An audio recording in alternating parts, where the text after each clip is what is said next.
Ah, this is where I feed the animals. Right here. Now, what's in there right now is, for tonight's menu, there's ribs, pork ribs. A couple of them there, and there's some old spaghetti and stuff. We're going for a walk.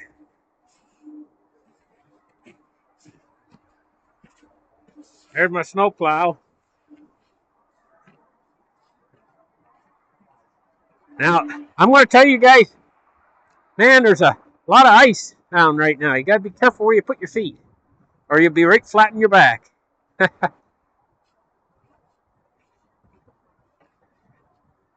Yeah. Oh, it's cold. Haven't produced a video for this channel in a long time, so I'm planning on producing this and posting it. Heck, you know.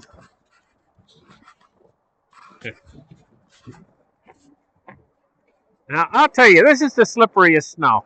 When you get I better be careful. You see this? This is glass underneath here, right? See, right here, where my foot is. That's underneath the snow. You see? See? When it's under the snow like that, man, I'm telling you, you fall on that. Oh my goodness, it's slippery. You gotta be careful. Now see right there where I put my foot. Bad spot.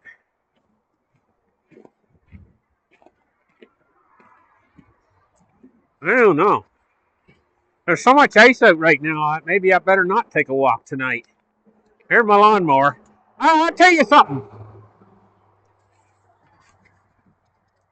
That's a Craftsman lawnmower. And 3.5 horsepower Briggs & Stratton engine. I've left it out every winter for the last 8 winters. It's been buried in snow like that. And come springtime, right? And the grass starts to grow. One pull. It's been the best lawnmower I've ever had in my entire life.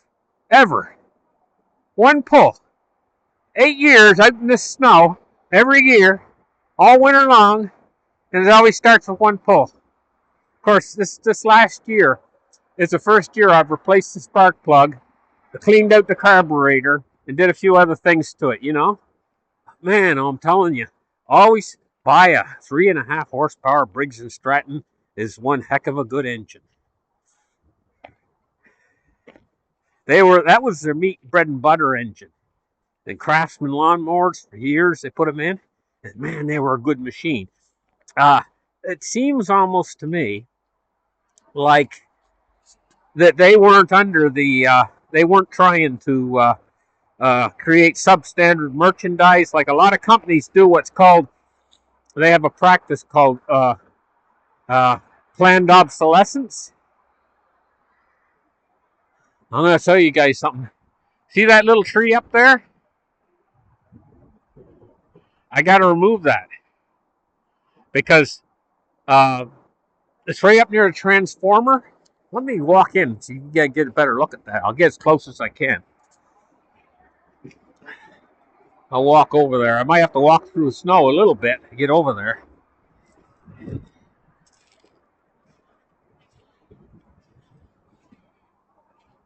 It's that one right up there. It's about 2 feet away from the transformer. And when it gets a lot of snow on it and the wind hits it, it goes up and it actually touches the transformer. But when it's still out, it's about 2 or 3 feet away. Yeah, that's got to be removed. You got to do something about that right away. I think it was sparking the transformer there the other night, you know, in that big storm we had that dumped all of this.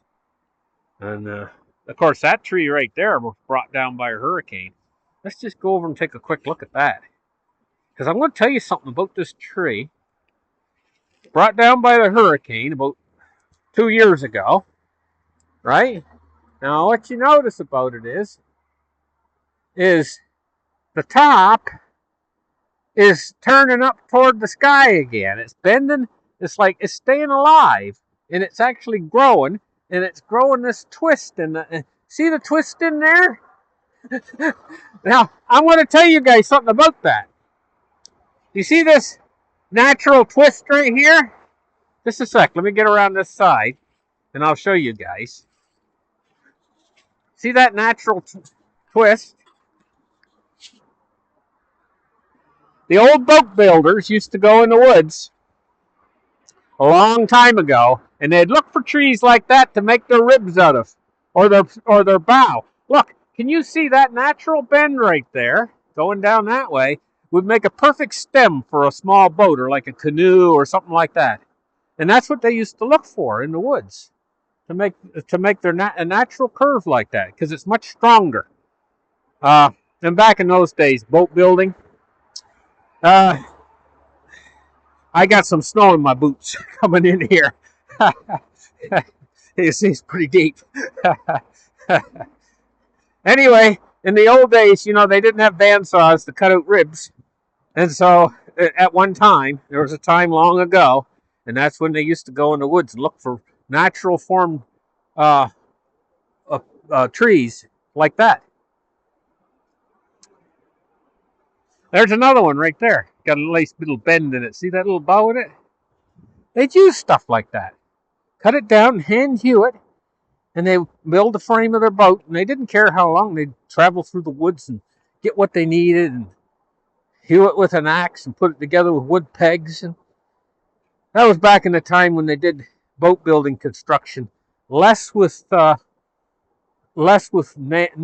so much nails back in those days. It was more rudimentary, like back in the Middle Ages. Anyway, guys, thank you for listening, and we'll see you next time. Bye-bye.